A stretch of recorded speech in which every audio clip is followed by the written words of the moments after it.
and welcome back to another episode of the Who Dat Jedi podcast. I always say welcome back, like you just got done with the previous one and you just couldn't wait and you're listening to this one right now. I don't know.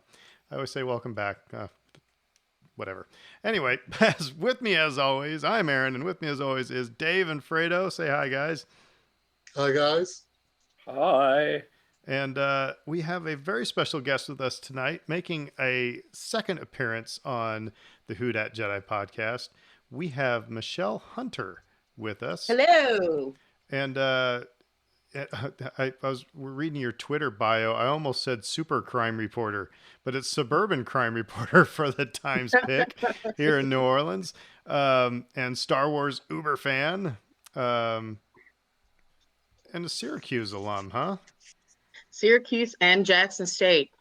Well, I said Syracuse because I went to the NCAA tournament at Syracuse when I was in college. And so I was in the, what do you call the dome? Carrier Dome. Yeah. So the Carrier Dome. Yeah, I went to Syracuse for graduate school, but I attended Jackson State University in Jackson, Mississippi for undergrad. Right on. So anyway, yeah. So tonight's subject, we're going to be talking Star Wars books and our favorites. So we'll probably have a wide array of things. If you remember from our previous episode, Michelle is she hates legends. She just can't stand it. Wishes, people never wrote, instead of just making them legends, they should have burned them and just threw them out the window. Big Legends fan. So, I promise to be kind of all over the place and maybe a little bit boring. I don't know. Dave's probably got a list a mile wide. We're only doing 3, Dave. But only 3? Uh-oh. Well, we can have honorable mentions if the conversation's all good. And I don't know where things went. There we go. Okay, but before we get going, how's everybody's week been? Been good. It's cold here. It's absolutely freezing. Mardi Gras is not happening. No. Kind of happening, but yeah. Has anybody done a Star Wars house, the Yardi Gras or house float? Does anybody know? Has anyone seen one? I have not seen one. I don't know, and I'm like, guess what I'm going to do next year, but I got to thinking you could actually kind of do one if you take, the band Galactic, and you could do kind of a turn of phrase on that with, do kind of a Star Wars thing, so you could link it with New Orleans.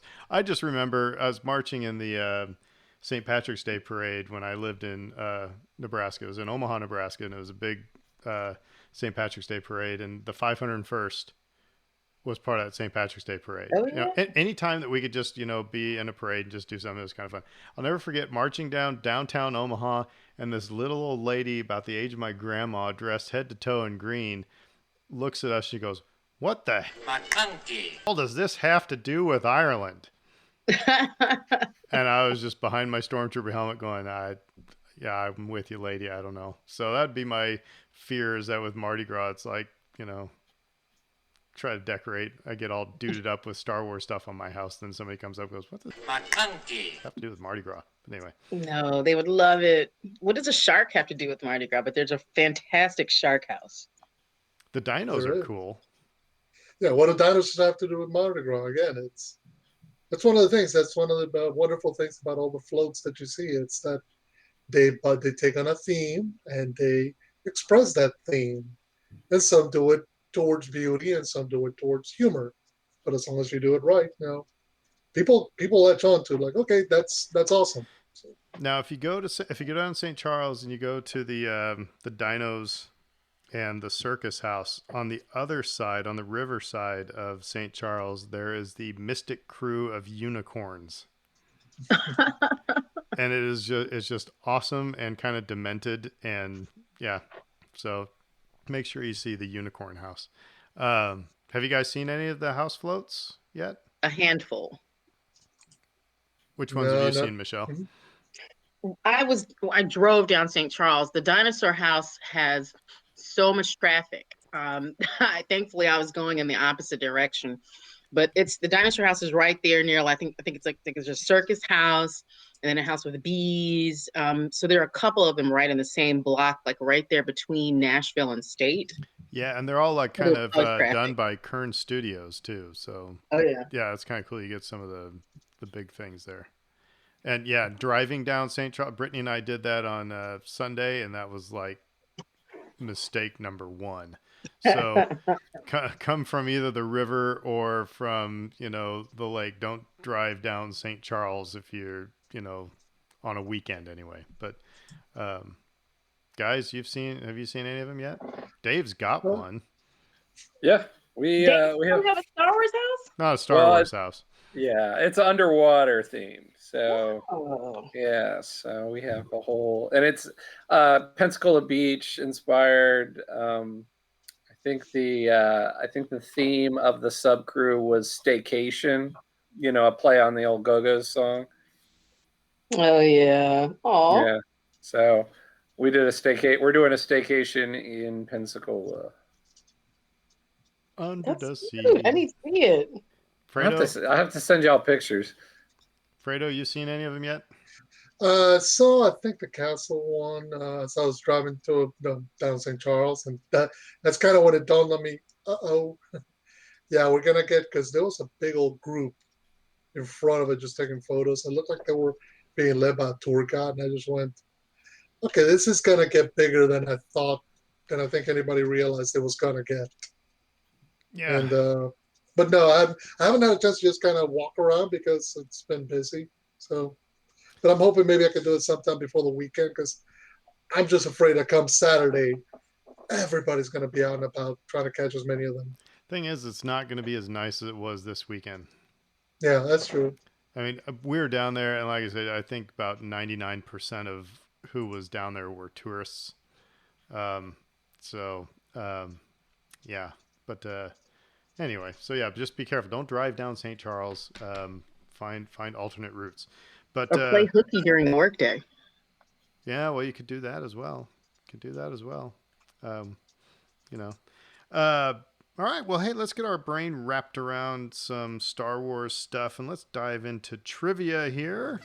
And Fredo, I'm going to make you go first. And Okay. remember, Make up for last week? yeah. What question did you have last week? Do you remember? was it Jabba the Hutt? It was some impossible. Or no, you No, had no. It was Jabba the Hutt. Yeah, you had an easy one. Remember, and Michelle, just as a reminder, this is episodes 1 through 6. None of the sequels exist yet. None of the Disney acquisitions. So just 1 through 6. So Fredo, who notes fear will keep the local systems in line? Fear of the space station. I believe that'd be Grand Moff Tarkin. It is Grand Moff Tarkin, which for about a year or two of my life, I thought it was Grandma Tarkin. It was really confusing. Grandma Tarkin. Grandma Tarkin. Look, Grand Moff Tarkin probably had a Grandma Tarkin. Probably did. By the way, I don't know if that book's on anybody's list, but that's another tough one that I tried to get through, but we won't talk about that. I smell a sitcom though. Grandma and Grandma Tarkin getting into adventures. Or just the Tarkins, so it'd be like the Waltons, All right, so Dave, over to you. What rebel leader announces that the shuttle Tydirium was stolen by the Alliance? I want to think you've had this one. What rebel leader announces that the shuttle Tydirium was stolen by the Alliance? Goodness. Bonus points if you can get the first name. Oh, I know. I think I got this one time. Oh my gosh. Is it Crix and Nadine? Oh, you even got the first name. Wow. Bonus points. Ding, ding, ding, ding, ding, ding, ding. I won't ask if you said Nadine or Maydeen. I just won't ask because I want you to feel good about yourself. Before you proceed, Aaron, just to let you know, there is a Mandalorian house in the Marinee. Ooh. The Mandalorian. It's on Twitter. I'll retweet it so you can share it. There we go. All right. We're all going to have to go together. And By the way, yeah, I sent in our Twitter group the honest trailers for The Mandalorian Season 2, season yes. 2. That was good. Oh Uh, God. all right, Michelle, it's up to you I need a now. softball. I see. My rule is always go with the first one that I see, and so I'm going to do that, and it goes right along with what you just requested. What color is the blade of the lightsaber Obi-Wan wields in his last duel? Oh, excuse me. I've been drinking, so please. I'm gonna get this wrong. I know I am. Blue? That is correct. It is Oh, blue. thank God. I take a big sip now. And so up to me now. All right, first one I see. What planet does Yoda head for after Chancellor Palpatine is granted emergency powers? Well, he heads for Dagobah, right? Right? No? What? No. He He goes to heads, Camino? yeah, to Camino. discover what the cloners have done. That's why he shows Yep. up with the clone army and Geonosis. Oh. Episode 2, I episode was in 2. episode 3. Yeah, it's episode 2. When Jar Jar, announces that All they right, should, and yeah, they I both got that totally wrong. I was okay, so I was in episode 3. I'm still scarred by that movie, apparently. So, by the way, it was nice to be having some. It was nice to have somebody have my side on Twitter. When my comment about Obi-Wan and Anakin's lightsaber duel in episode 3, Tim Ruppert was like, all on my side. So I felt Wait, you have to vindicated. rehash that. I hate to take up your time, but what was your argument? Oh, I think it's crap. Oh, the lightsaber duel? Yeah, I think it's the worst one of the saga. And I put it in my top 3, so Yeah. The problem was that we had been expecting so much, and the only good one we got was out of the first movie. So by the time you get to the third movie, your level is so low, almost anything looks great. I think we all thought that third movie was fantastic based off of the previous two. So everything looks great upon initial viewing, but I bet if I went back today, I might agree with you. But It just seemed like it was. Well, we don't have to rehash it. You can just listen to last week's episode. I You can will. hear my rant. But yeah, no, I just didn't like it. No. So anywho, all right. Well, there we go. Trivia, and I lost. Because I didn't pay attention. But you can tell I don't cheat on these. So, all right. Well, Fredo, what kind of news do we got for Star Wars just a lovers couple tonight? of bits of news. First things first, and maybe relevant for tonight.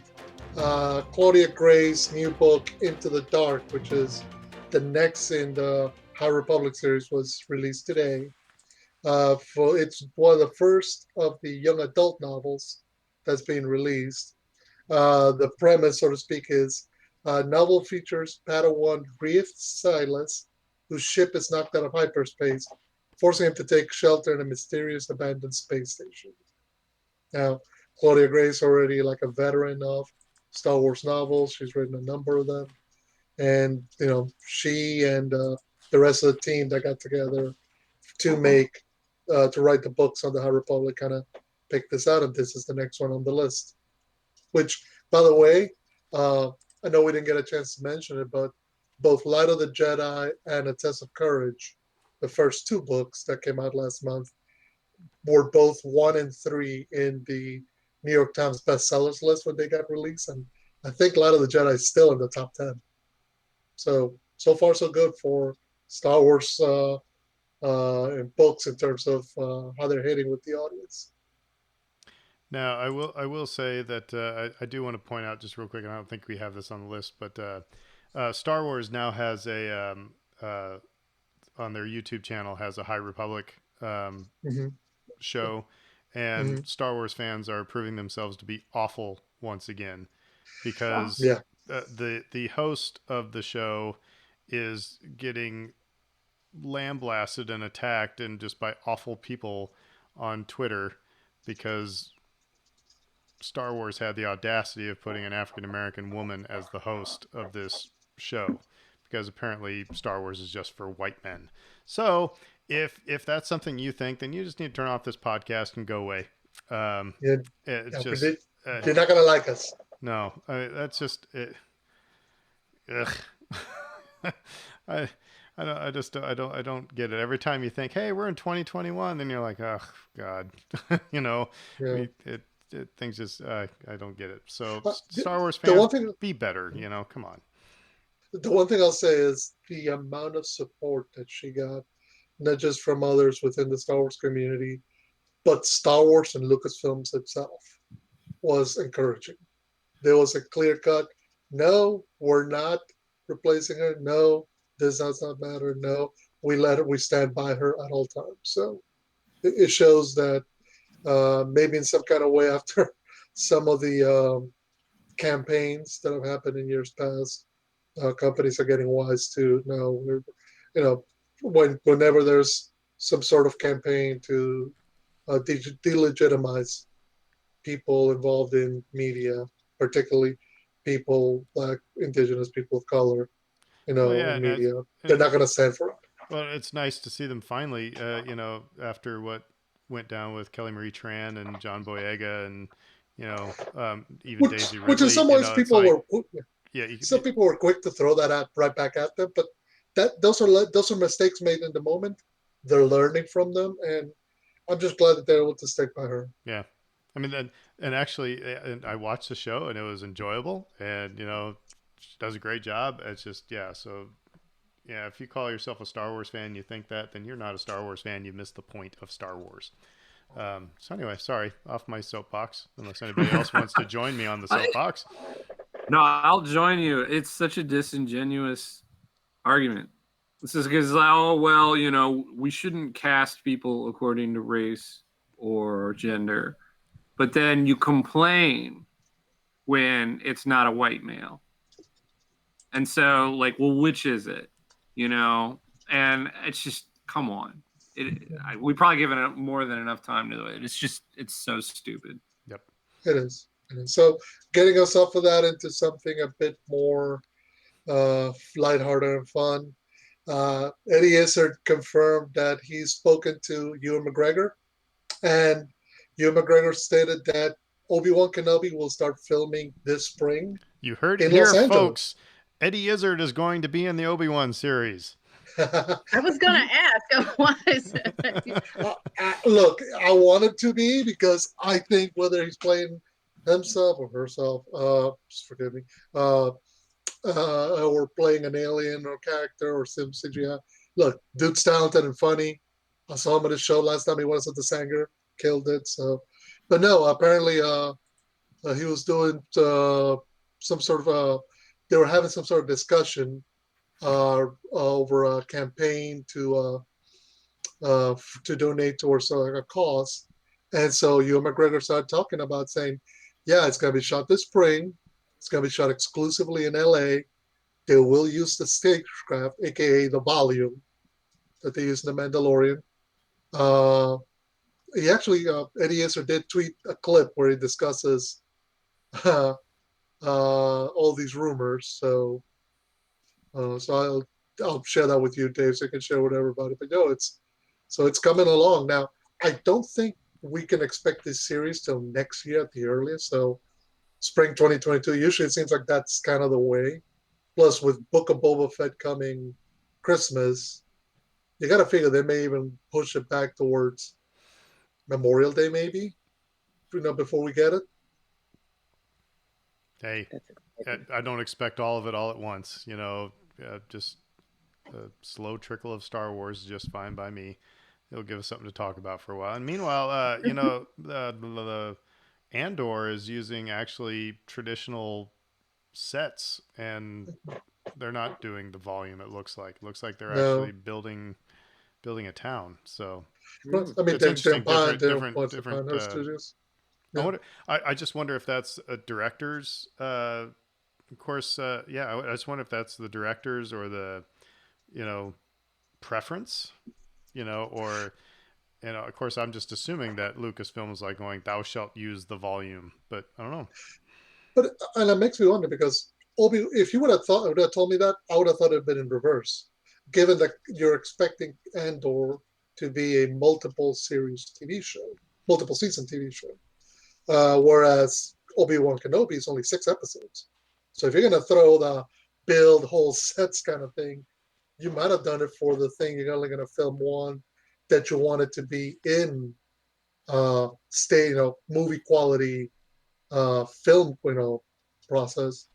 But no, they're doing it the other way. By the way, I was just thinking, releasing Obi-Wan Kenobi next year on May 25th, which is the 45th anniversary of Star Wars: A New Hope, might be the way they go to celebrate the anniversary.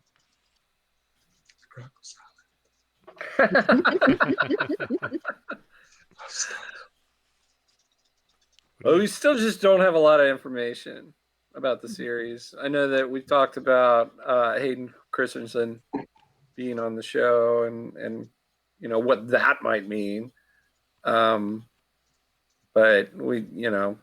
I guess information will continue to trickle out. Is that it? Is that all we got for the news? And that's it for news. Like I said, it's a very light week this week. Well, probably for the best. That's all right. That's all right. So sometimes no news is good news. There's less controversy in the world. Less chance for Aaron to rant. That's right. Get off my lawn. So like I said, tonight's discussion, we're talking about our 3, or I said 3, but I've chosen 3. If I have to choose more, I'll look at my bookshelf over here. But favorite Star Wars books. We haven't really delved into Star Wars books on this podcast, but this is going to be kind of interesting to hear what everybody's thoughts are on this. And I have to say this is a kind of tough one for me because Aaron and reading is kind of an interesting. I can read, by the way, but it's kind of an interesting task, shall I say, because I am sitting here in a room full of Star Wars stuff, but just because it's a Star Wars book doesn't mean that I'm instantly wanting to read it. I'm also the kind of person that if you were to come to me and say, Aaron, this is the greatest book ever, you got to read it, I'm probably not going to read it unless I have some vested interest in it. It's like I'm the picky eater of books. I generally like nonfiction. I've had a big problem with a lot of Star Wars novels because it's like within the Star Wars universe, but not the Star Wars characters I know. So it's like, you know what I mean? So it's just this disconnect. And so it's always been sometimes tough to latch onto. That's why, if anything, I'm a little tentative of the High Republic stuff, just because, again, it's just, will it be Star Wars? You know what I mean? And a lot of the Legend stuff, was kind of that way, but it actually, because they latched on to some of the, original trilogy characters, that helped me enjoy some of that stuff. But anyway, like I said, I just wanted to throw that out there. So if I start sounding get off my lawn, and kind of down on things, that's what it is. I mean, like I said, and especially I'm more of a nonfiction reader. So, even if it was the greatest story ever told or anything on, in the Star Wars book, it probably might sit on my shelf for a while. But anyway. And we mentioned her, I think, up front that Michelle is a big Legends fan. Huge. Yeah. So I thought it would be good to have her on to kind of balance myself, because I have not read a single drop of Legends, and I've only read the new stuff. Well, so then since I'm controlling the soundboard, I am going to start first. And it is going to be from the Legends category. But this one, I actually did enjoy it very, very, very much. I still remember reading it. But it is by Kevin J. Anderson, or it was edited by Anderson. Sorry, but it's a bunch of short stories. It's Tales from Jabba's Palace. Oh, yeah. And I mean, this was from a certain point of view before a certain point of view was a thing, right? And I mean, because there's a story in here of Boba Fett. Yeah, this is when I learned what the Bomar monks are. There's a story about, like I said, it's several different authors. It was all edited by Kevin Anderson, who did a lot of the Legend stuff, right, Michelle? He did. Yeah. But I mean, you have Jabba's chef, that sort of stuff. So it put it within that, it made it accessible. I could see myself in, I knew what Jabba's palace looked like, and I saw these characters. And so hearing new stories about these things, or even things I didn't see, it was just really, really enjoyable. I don't know. Anybody else read this? I didn't read that one. I read the first one they put out, which was Tales from the Mos It's the Eisley Cantina. Yeah, I don't think I have that one actually, but that was one I wanted to read.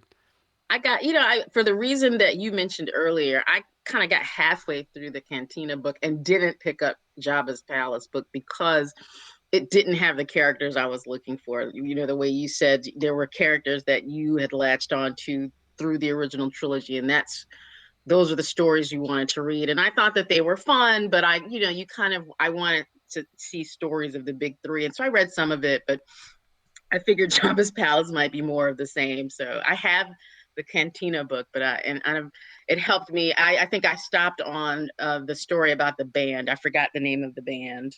It's Figrin D'an and the Modal Nodes. Yes, Figrin D'an. So there's a book. There's a story about him in there. And there's a story about Greedo in there. And if we can pause for a second, because we were just talking about Figrin D'an.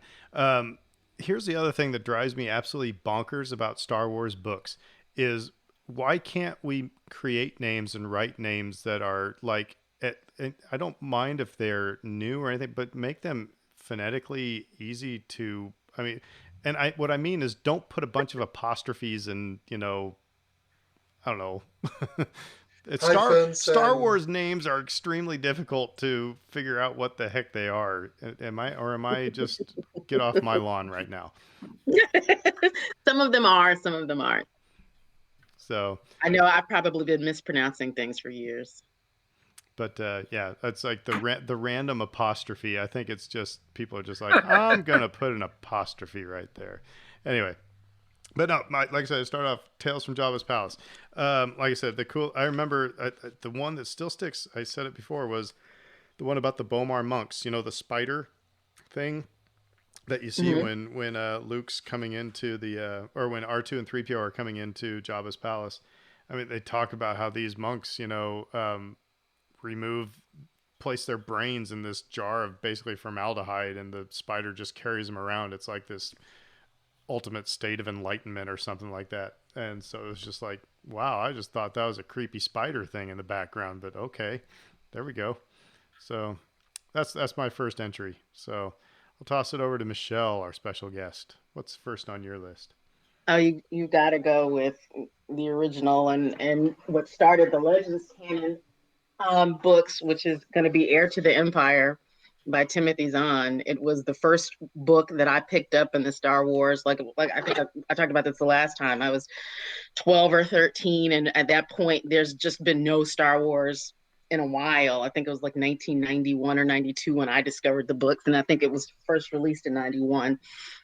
And Zahn had a way of writing so that it sounded like the movies.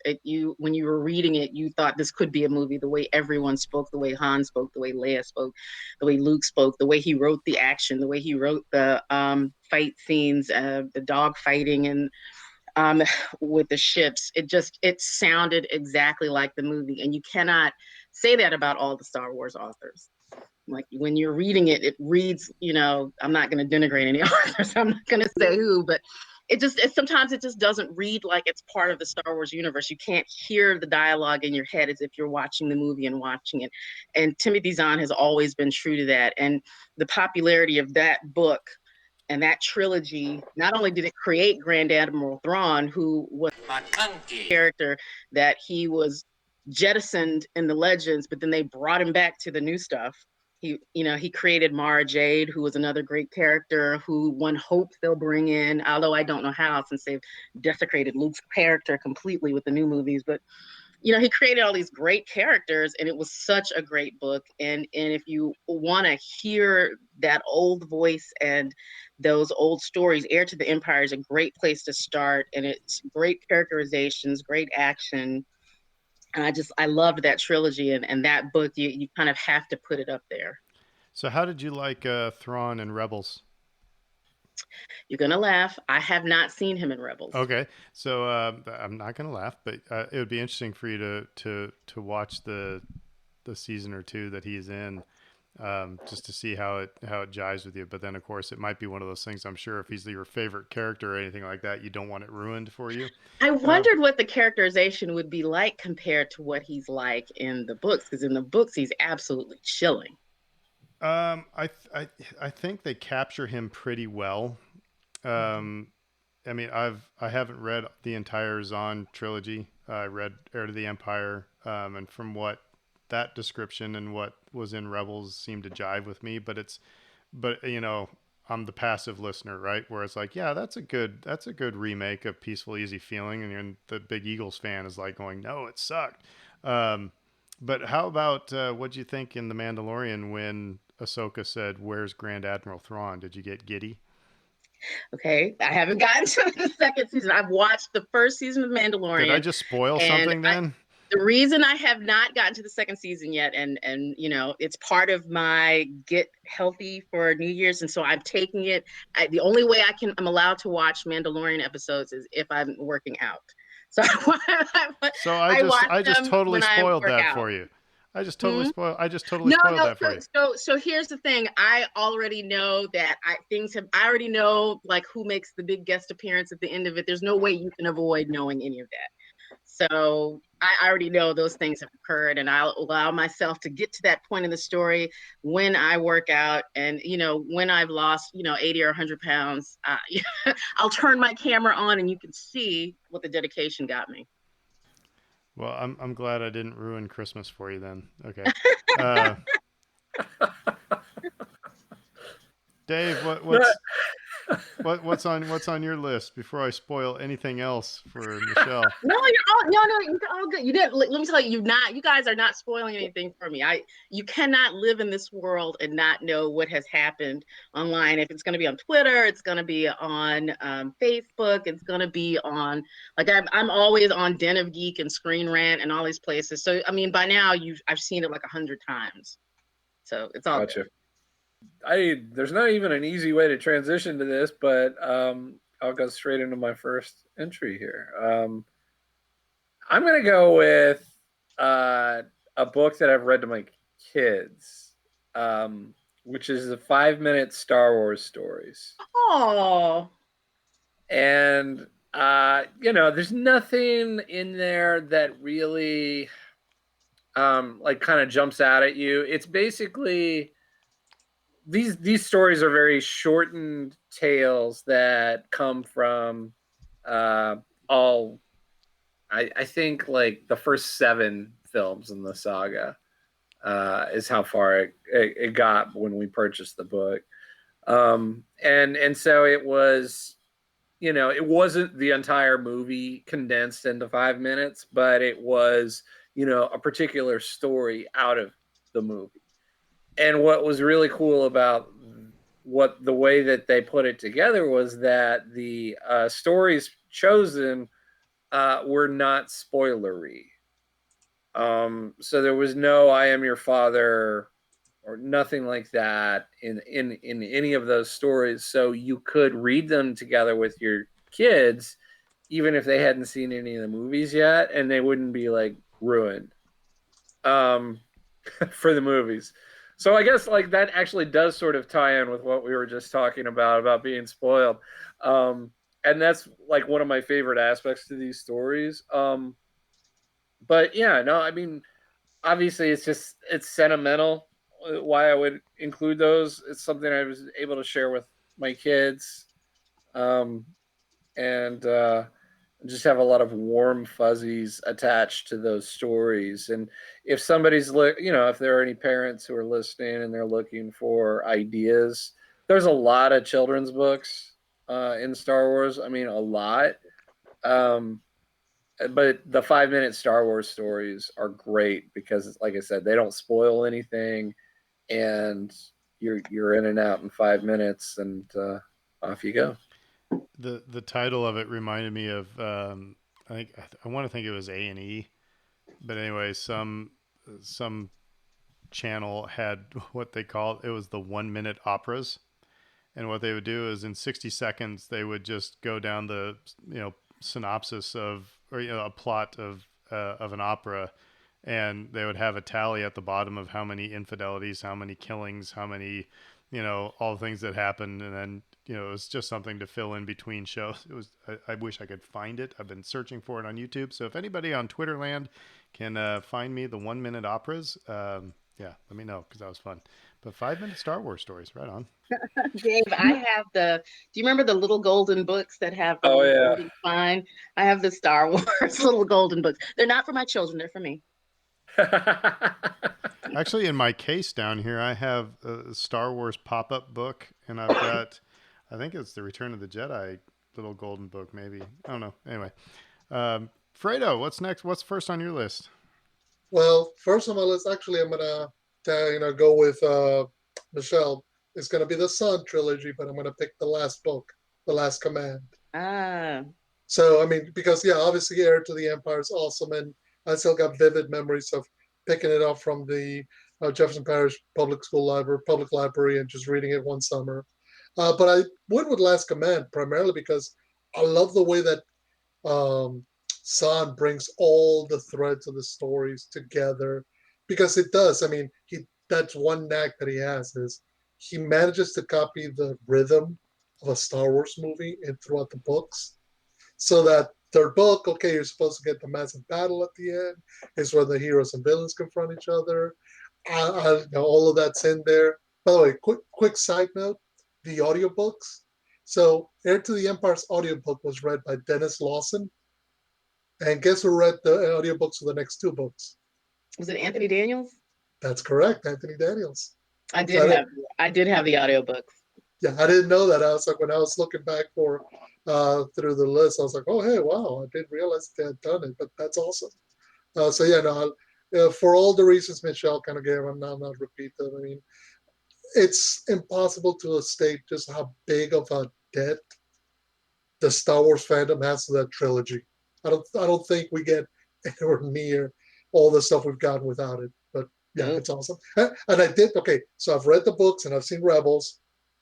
It's a pretty good Thrawn that Is they it? put in Rebels. Yeah, it's really close. Like, obviously there's some minor differences, but between the voice actor they got to voice him, he does it so cold.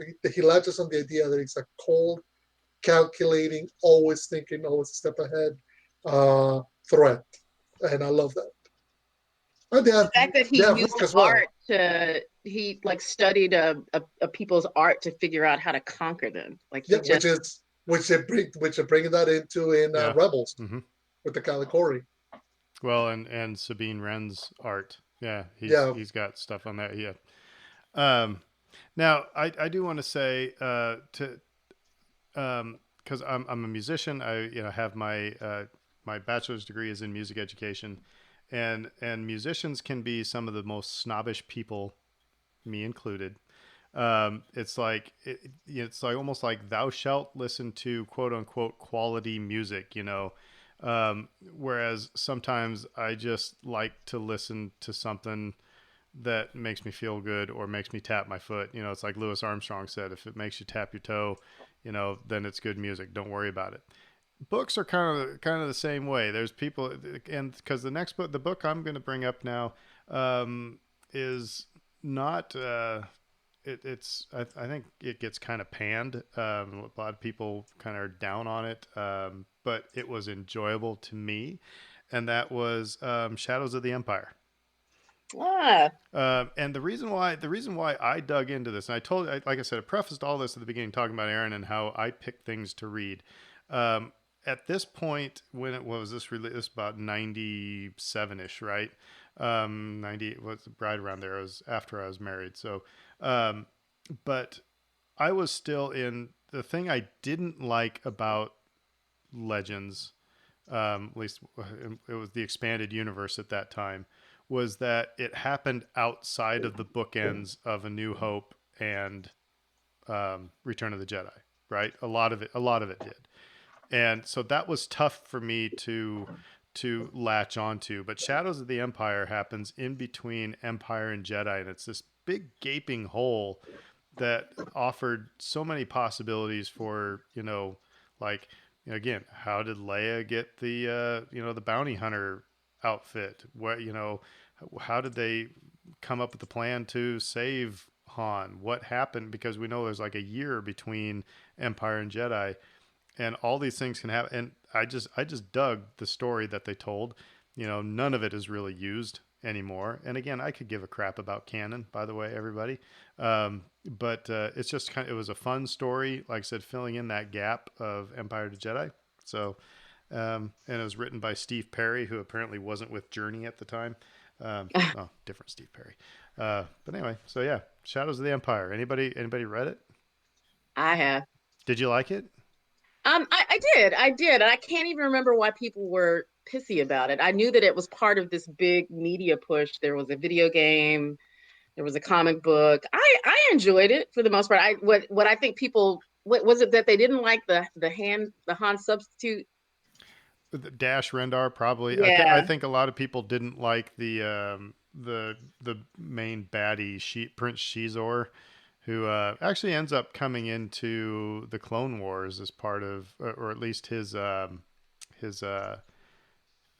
syndicate. But anyway, he was trying to seduce Leia and stuff like this. It got kind of, I don't know how you want to say, it was probably the most sexual that Star Wars probably ever got. But that's what we should have done. Dramatic readings of each one of these. But no, but I think, again, it was, I don't know. People just must have found it goofy or something. So if we ever launch a Patreon, that's what we'll do. We'll have dramatic readings of these books. Whose turn is it? I think it's Michelle's turn, right? Yeah, it's Michelle. I was going to start reading a passage. No. I was hoping I'd turn to I have one. A tie for two. The Truce at Bakura was a book. I think when did it come out? 93. It looks like this is when it came out, and it literally takes place a couple of days after Return of the Jedi. There's, I think it opens with Luke, thinking about, as he burns his dad and everything that's just happened, and you get Princess Leia sort of pondering the fact that Vader was her father, and then they have to go off and there's a completely new crisis with some aliens on a planet who is saying, look, if there's no Empire, hey, Republic, come help us. Like, what the hell? But it was interesting to see the characters from that movie, like everything that happened to Return of the Jedi, and you thought, well, man, all these big things have happened. Where's everybody's head? And that was a book that picked it right up right after the end of Return of the Jedi. And I really enjoyed that book a lot. You still get Luke, he's even though he's wearing the all black in Return of the Jedi, he still doesn't know what the heck he's doing. And he admits it several times in that book. And I think I remember that I believe that there was a Force Ghost visitation. I can't remember if it was Vader or Obi-Wan came back and met with Luke one more time in that book. But I really enjoyed The Truce at Bakura, and it ties for me with another book called Children of the Jedi, which was kind of a weird one in the middle. It's where Luke Skywalker and a couple of other people, one of them is one of his Jedi students, and they get drafted aboard what is supposed to be some weapon, another one of those Empire weapons, but it's like huge. It's like way bigger than the Death Star. It's like the size of a huge, it looks like a big asteroid, and they bring them on and indoctrinate them into stormtrooper. It's a weird story, but it's also the first time that Luke Skywalker gets a girlfriend. And when you're 13, 14, 15, you're like, oh, but he meets a woman who sacrificed herself back in the early days of the Empire to kind of keep this weapon out of the hands of the Emperor. Like the way she sacrifices herself, she becomes a Force ghost in this weapon and keeps it from activating. And then the other thing you see there is an introduction of what it was like to be a child as a Jedi. There's a planet where apparently some of the children of the Jedi hid during the purge, and she used to be one of them, and so you got a lot of things. Like it was kind of sort of building out backstory of what it was like to be a Jedi. I just really enjoyed that book. I think a lot of people hated on that book too, but those two, Children of the Jedi and Teresa Bakura, are my ties for two. Who wrote those two? I'm sorry, who said it? Children of the Jedi was Barbara Hambly, and it was part of a trilogy that Kevin J. Anderson also wrote. And then, hold on, let me Teresa Bakura, Kathy Tyers. Right on. Dave, what's yours? My second choice is Ahsoka, which was a young adult novel, actually, written by E.K. Johnston. And I just really enjoyed it. You know, it's I wouldn't say that I was ever really in love with this character the way that probably the next generation would have been below us, you know, because we're all old farts on this show. You know, people who grew up with the Clone Wars and grew up with Ahsoka have so much more of a personal attachment with that character. And, you know, for their sakes, I love that this novel was written. But for me personally, it really helped flesh her out a lot. And I grew to understand who she was. And for people who haven't read it, it basically just sort of details her life after the Clone Wars, the you know, the following 5 years ish, I think, after the Clone Wars, where she's basically hiding out, and but keeps repeatedly getting drawn into conflicts and has to sort of reconcile her own personal safety with doing the right thing and helping the people around her who very clearly need help.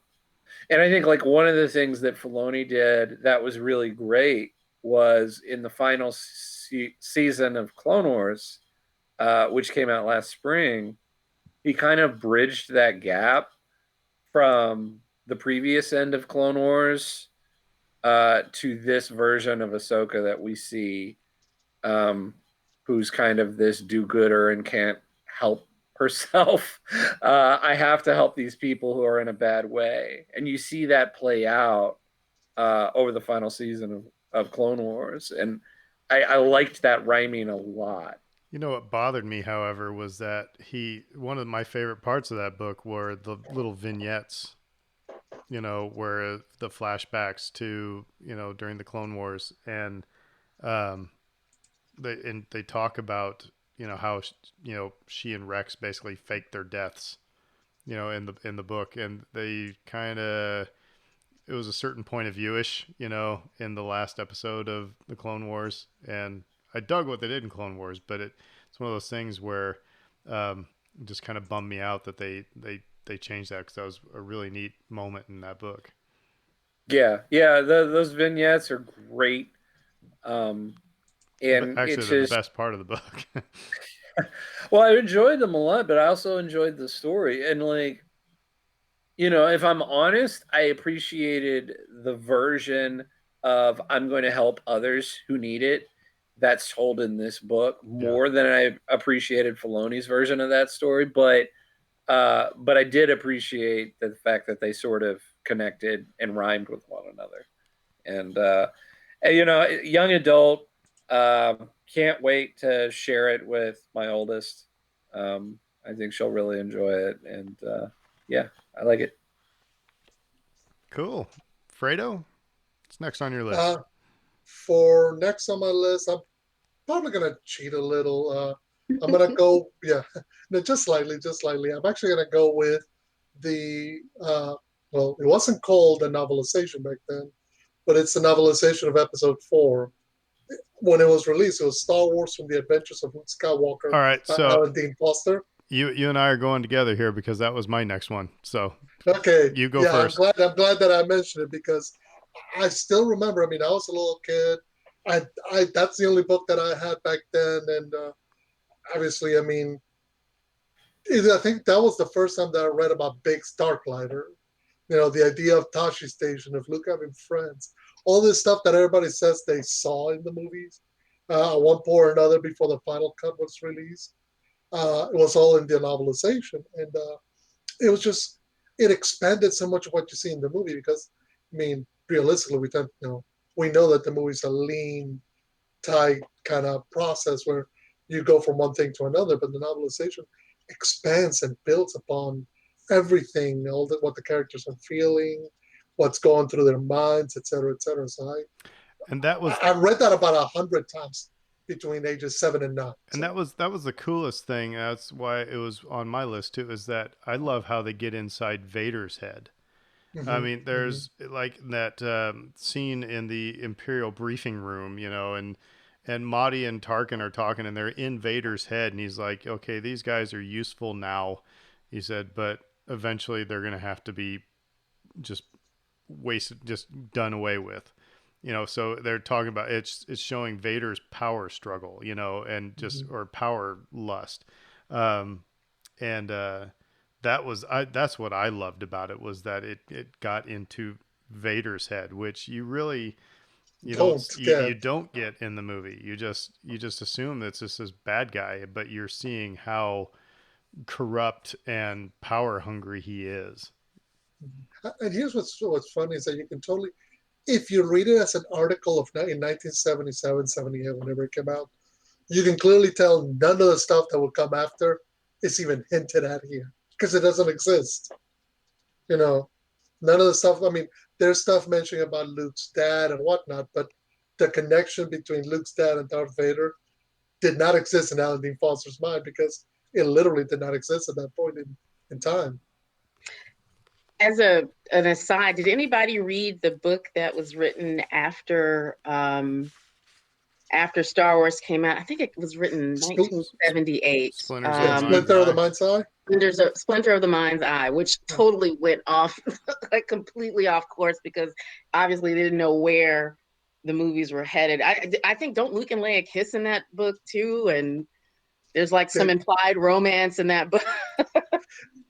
it's way much more Flash Gordon than It's even it's than it's nothing also that was right. Shakespeare didn't write. Yeah, but Um, again, it's yeah. Go ahead. Well, so I'm gonna take like I said, we both that's one I was gonna choose was Star Wars, but also actually the Return of the Jedi novelization was pretty awesome as well. One of the best scenes in there is um, in the throne room where Emperor and Luke first interact, and the Emperor's figuring out.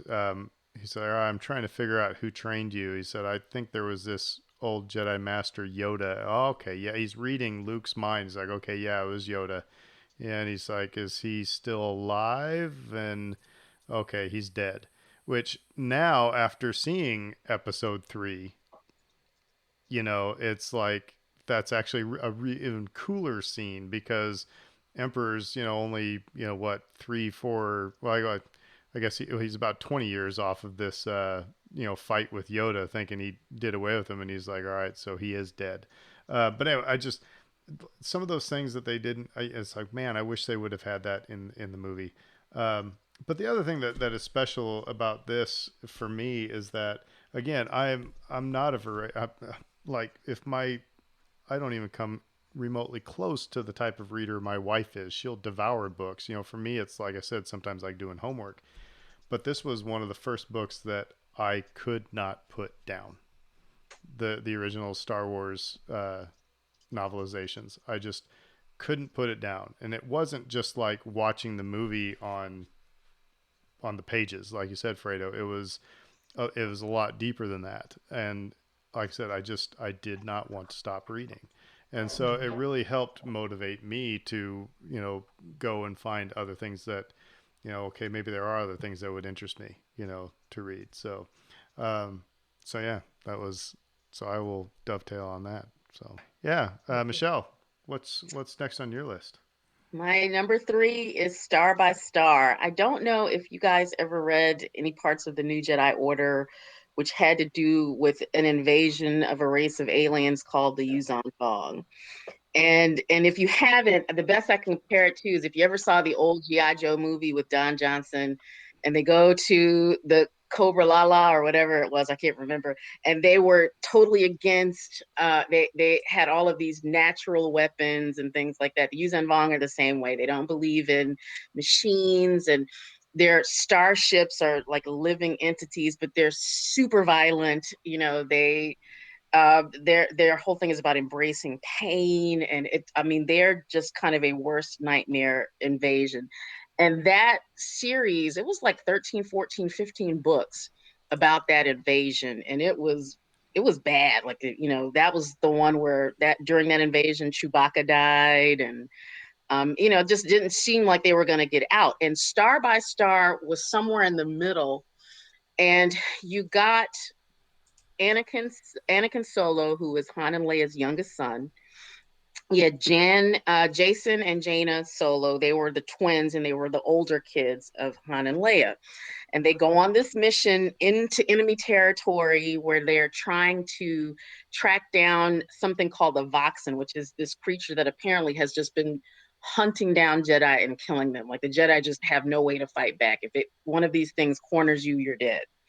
And so this team of kids and young Jedi essentially infiltrate a Yuuzhan Vong starship, and they're doing all this stuff. And Anakin comes into his own as a Jedi.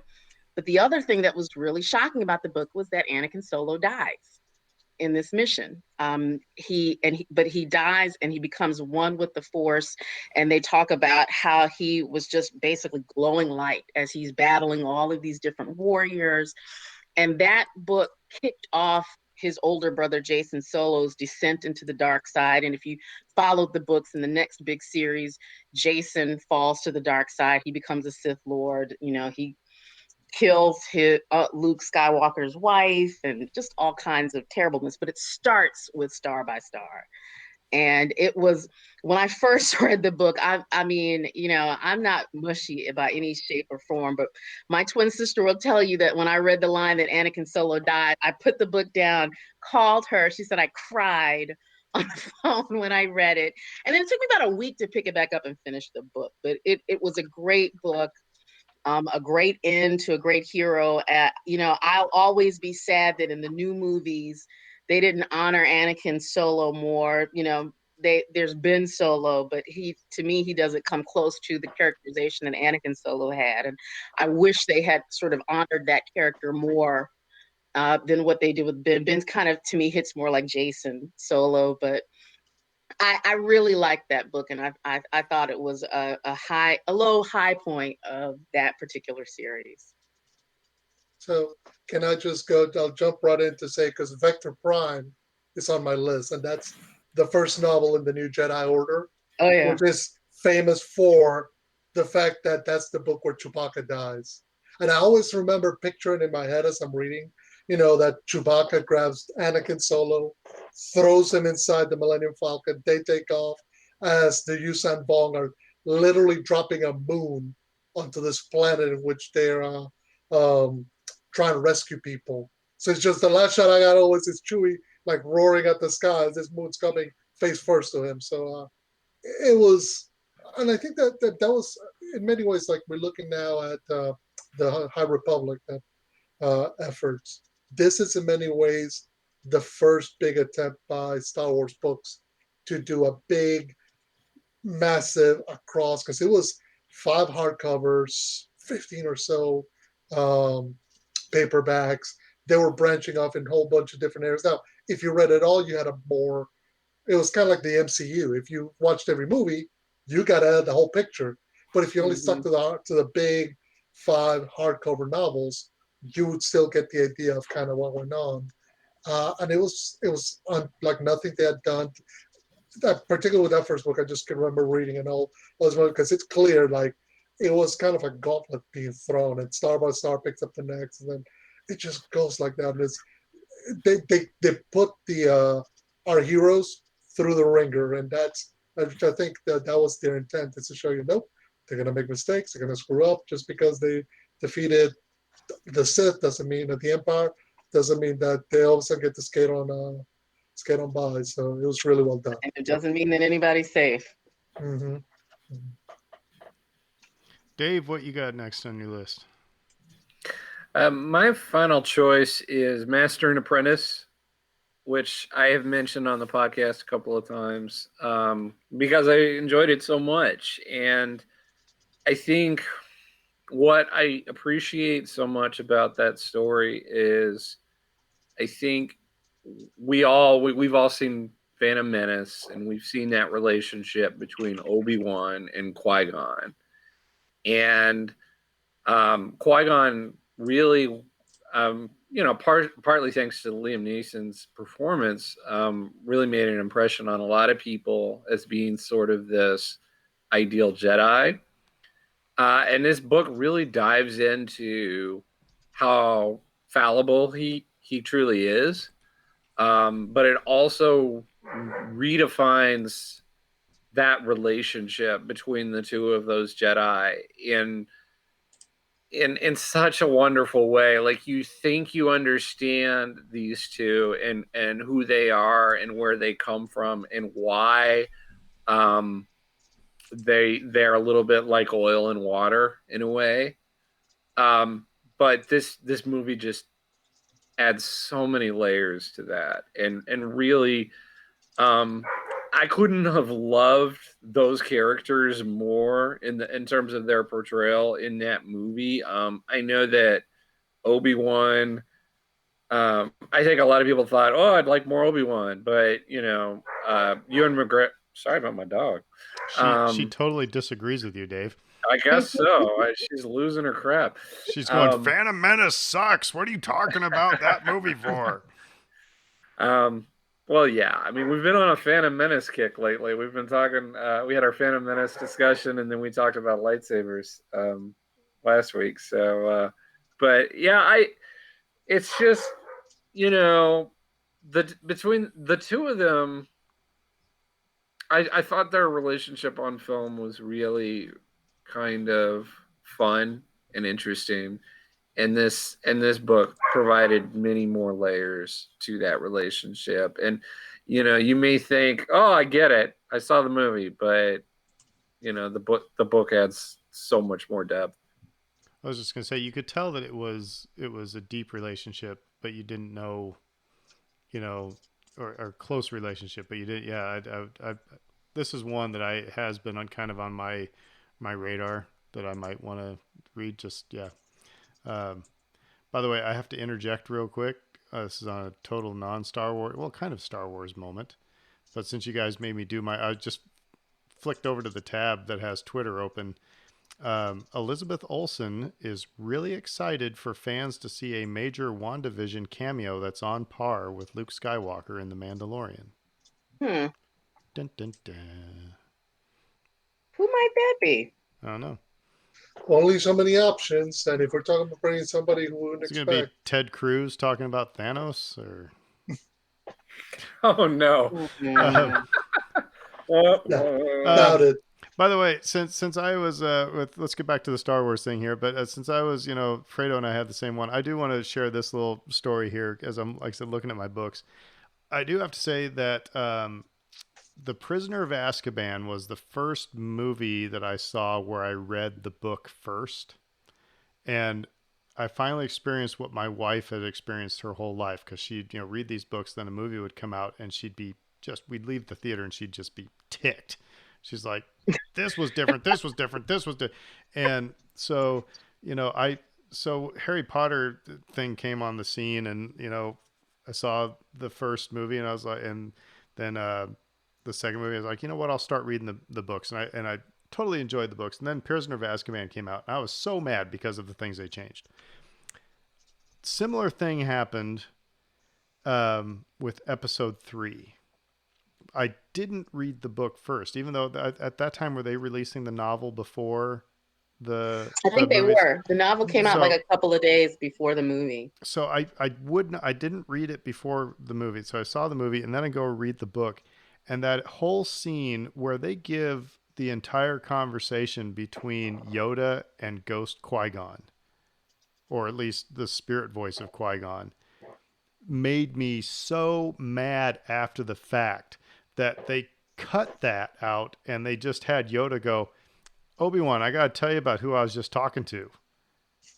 That would have been a moment that would have, I think, it would have just been awesome to hear Liam Neeson's voice telling Yoda how to commune with the Force. You know what I mean? And they cut that out, and I was just so dang mad. I don't know. I don't know if that hit anybody else, but I did like the novelizations for the prequels probably a little bit better than I did the movies. Agreed. I will say that. Yeah, I read the novelization for episode 1, and I was surprised. In as much as, okay, you always understand the book is going to get into greater depths about stuff. Yeah, You absolutely. can build connections because there's no time limit. You're literally a conversation between Qui-Gon and Yoda. You cut that. You put that on the cutting room floor. Well, the question is, did it ever get filmed, or was it just simply a book thing? Yeah, it probably never got filmed because, like, if you're gonna get Liam Neeson back, I thought something was filmed because there was a deleted scene. I think, okay, correct me if I'm wrong. We're gonna have to dive into the DVD now, but because Yoda's eyes open up, I think they did.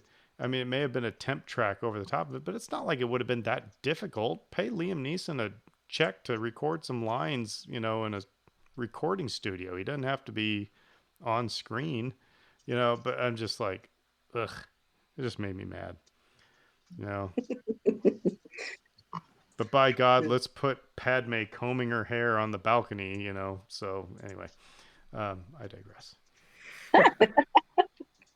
So did anybody have any like alternates or, honorable mentions? I'll go right quick before just to say, actually no, Michelle, go ahead. No, go ahead. You go ahead. No, because I was going to mention the Legacy of the Force series, which is the one where Jason Solo falls to the dark side. Oh yeah, all that was awful. Yeah, but it's awful because you can see it coming, and because basically Jason spends Jason spends the first 2-3 books blaming himself for the death of his kid brother. And somebody comes along and manipulates him, and he ends up being an even more horrific, horrible character than in some ways that even Kylo Ren. I mean, you mentioned Jason killing Mara Jade. In some ways, that's the prelude to Kylo Ren killing Han. Now, that was a moment. This was like when I read that, I was just like, what? I forget. In that one, who was it? He was Lumia. Yeah. Lumia, who is from the comic books in the 80s, which that was one of the things I did like, was that I recognized her character from the comics that were out, Star Wars comics in the 80s, and she appeared in those comics. And it was fun to see her show up in the novels. I'll mention Jedi Search, which was a trilogy written by Kevin J. Anderson. And it was the first time that you saw another Imperial weapon called the Sun Crusher, which was this spaceship, a tiny spaceship, nowhere near the size of the Death Star, but it could implode planets just as easily. And then you got to meet a future Jedi named Kip Duran, who I mean, the best way to describe him is like just some egotistical surfer guy who is completely full of himself and extremely powerful.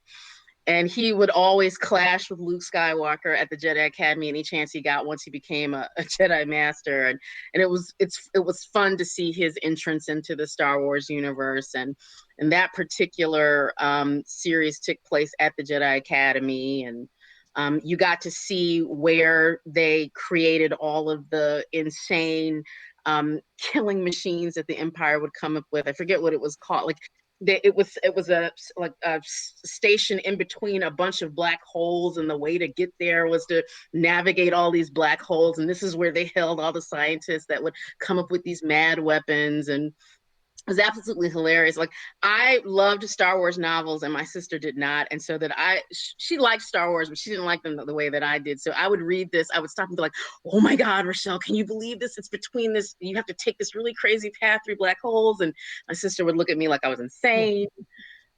Things that I would be very excited about in the Star Wars movies. But I absolutely loved Jedi Search and that particular Jedi Academy trilogy. So mine that didn't make that, well, it's on my list, but I chose these three. But here's one, Dave, for you is Star Wars and Philosophy. Oh yeah. And I think I loaned it to Fredo. Yeah, I still got it on my table. I'm reading it through. It's one of 6 books I'm reading. It's all right. It's it's again, being a nonfiction writer or a nonfiction reader. I just like seeing how people just the connections to it talks about the the it's not about the hero's journey or anything like that. It talks about let me see here. Part one is philosophical messages of Star Wars. Part two is try not, do, or do not ethics in a galaxy far, far away. Part three is don't call me a mindless philosopher. It's alien technologies and the metaphysics of the Force. And then the last section is there's always a bigger fish, truth, faith, and a galactic society. So again, it was, just the influences, that went into, or that people are reading into Star Wars, I suppose, or that went into creating Star Wars. So yeah, it was a good book. You briefly mentioned Hero's Journey, Hero with a Thousand Faces. Yes, I had that. I mean, that's I almost feel like that's required reading for anybody that's into Star Wars and like really interested in Star Wars, because it really breaks down these myths and these archetypes that we see in our own world and our societies throughout the world, and how they all sort of tie in with one another. And you can just, as you read this, you can just sort of see like this playbook unfold for George and in what he would eventually do with Star Wars. I also really like the new Thrawn books. We didn't mention those. I know that we asked earlier if the Thrawn of the Heir to the Empire trilogy is similar to the Thrawn that we see in Rebels. I can absolutely confirm that the Thrawn of Rebels is very similar to the Thrawn of the new books. And those are Zahn books. So I would assume, Michelle, if and when you watch Rebels, you'll hopefully enjoy Thrawn in Rebels. But we also go ahead. I totally expected one of you guys to pull in Michael Stackpole's X-Wing series. That should have been me. Yeah, I came this close to adding it because those were just fun. Those were just fun.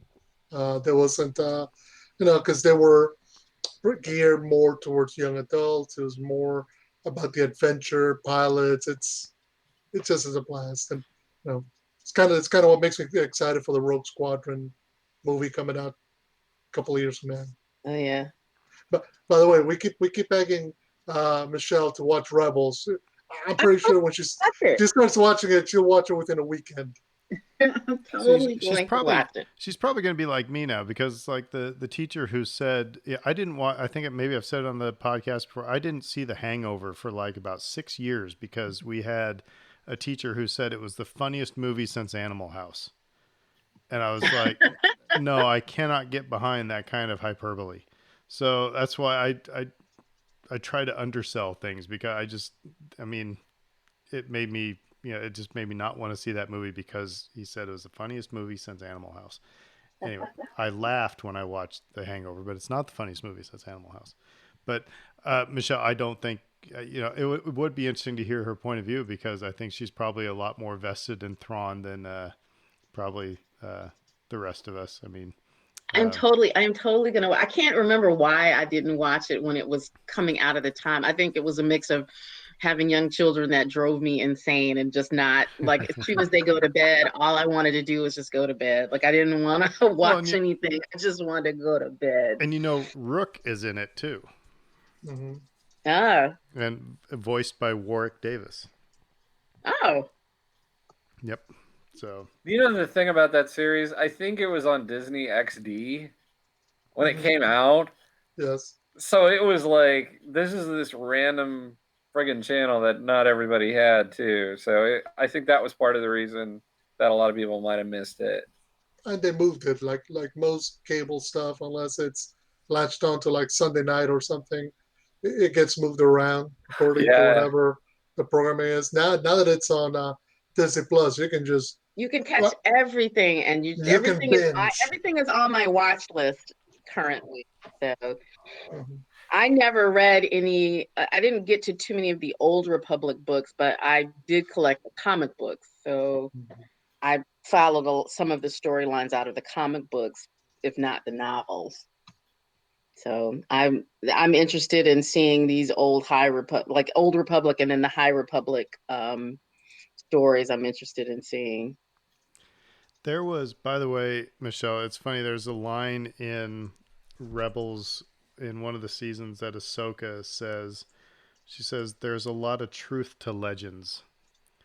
It was this line that was put in there. I mean, you know, of course, Disney caught a lot of grief, and you know, deservedly so, when they take all these books and say, "Yep, none of this is canon. We're going to call it legends," and they kind of, you know, put it on a shelf, like on the you know, redheaded stepchild, you know, shelf type of a thing, and then for Filoni to, and they start pulling different aspects of these legends books, they've made it into either the Clone Wars or Rebels, um, and but to hear that line uh, from Ahsoka saying there's a lot of truth to legends was a wink from Filoni to those fans that, yeah, don't worry, you know, we do value those stories. I thought that was kind of cool.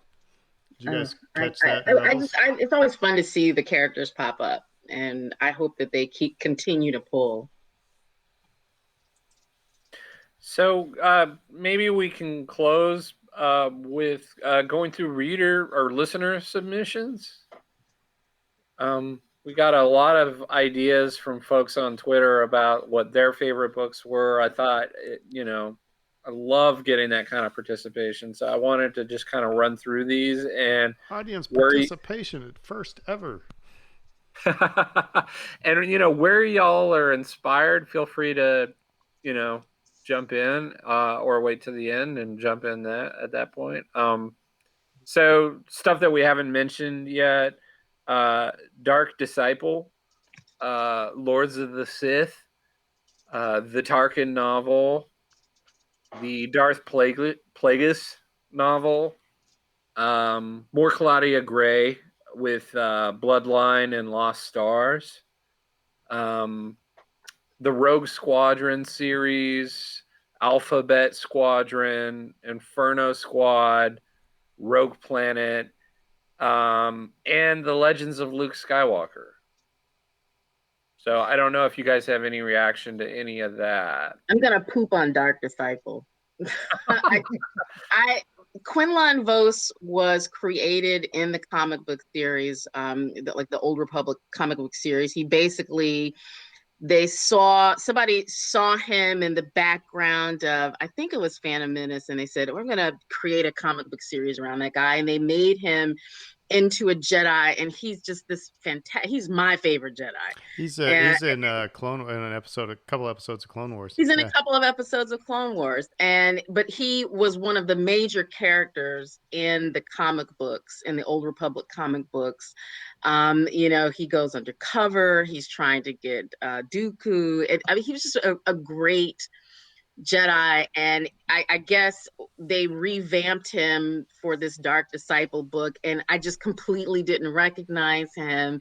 And this partnership that he's had with Asajj Ventress, this was something. It came after they jettisoned Legends, and it didn't read true to me for everything that I had seen from his character and what they had created for him. I mean, and I was super excited to see him come into the new stories, but I was very disappointed with the book.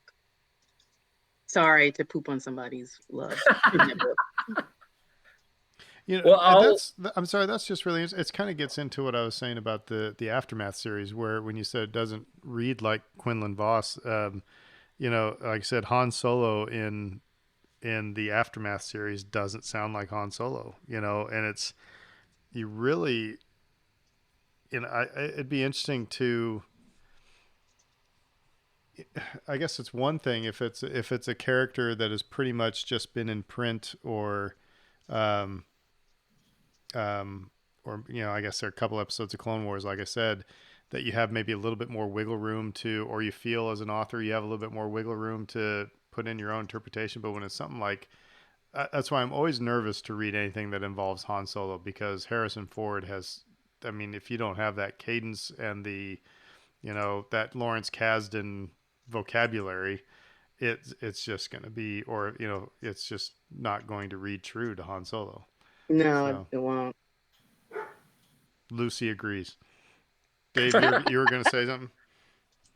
I was just going to pimp Claudia Gray a little bit more. She wrote the number one thing on my list. Bloodline is great too. I mean, it's really entertaining, and obviously it's part of the new canon, and it provides backstory for Princess Leia and why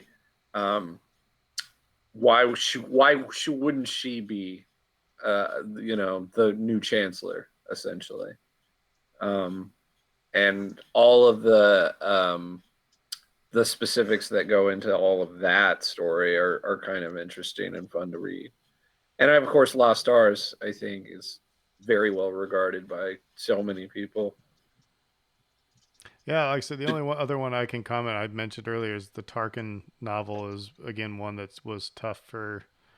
It was kind of interesting, but it's just it was kind of a slog for me. I don't know why. It was. I don't know. The other one, well, not on that list, but I'll mention also, which we haven't so far, is the first, well, kind of mentioned from a certain point of view. Right now, reading trying to finish the one for Empire Strikes Back. It's such a novel idea, kind of like you guys were saying, like Tales from the Cantina or Tales from Jabba's Palace, but it's kind of like an expansion of that idea of not just putting you in the shoes of a character, but it's putting you in a moment of a movie that you know so well, but giving it to you from a different angle, so you can assess what how you feel about stuff. You know, we're looking at it from somebody else's eyes. Just really, I love the idea. I love the concept. I'm sure we'll get one for Return of the Jedi in about 2 more years. Yeah, but it all started with Tales of the Mos Eisley Cantina and Tales from Jabba's Palace. Mm-hmm. So remember, that's just like we said at the beginning of this. So, if you were talking, so Michelle, anything that's on your MVP that wasn't mentioned? Now, I think I mentioned the ones that I love. I'm going to throw a tag in for a comic book that I really love, which is kind of like A Certain Point of View, but it's called Tag and Bink Are Dead.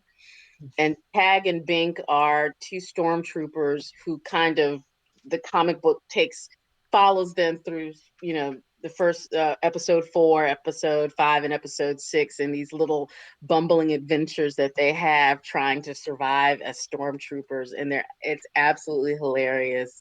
It's by Kevin Rubio. They're so funny. And if you make your way over to the comic book side of things and the Legends canon, Tag and Bink Are Dead books 1 and 2 are hilarious. And I think that someone said that they sort of brought Tag and Bink into the new movies. They're not named, but it's allegedly their characters were in the new movies. Okay, so you said it was written by it's a Kevin comic Rubio? book by Kevin Rubio. It's called Tag and Bink Are Dead. So I thought that's the dude who did Troops, the short film Troops.